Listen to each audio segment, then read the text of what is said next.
Ó, eu estou muito feliz que eu estou fazendo essa corrente. Depois que eu comecei a fazer ela, do impossível, eu estava com a obra parada, né?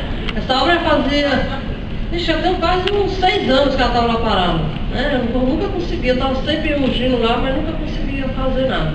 Aí comecei a fazer a corrente sábado, aí graças a Deus, Deus abriu as portas, né? Eu consegui fazer o que estou fazendo pela Caixa, né? E estou fazendo pela fé, que eu fui sem dinheiro nenhum, comecei a fazer sem dinheiro e Deus está abrindo as portas, estou conseguindo pagar o pedreiro, estou conseguindo, né, comprar. A obra andou. A obra está andando. Quem te abençoou? Deus mesmo está me abençoando. Bem forte para Jesus, gente. Deus abençoe a senhora. O que o Deus do impossível fez na vida da senhora?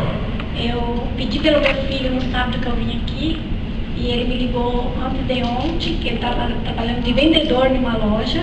Ele ligou: mamãe, eu recebi uma proposta boa. Aí eu falei: qual foi, meu filho? Ele falou: agora eu sou gerente da loja. De vendedor, ele passou para uma vida gerente. Vale a pena fazer a corrente dos impossíveis?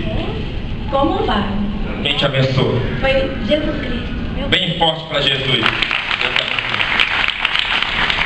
Como é o nome da senhora? O que aconteceu?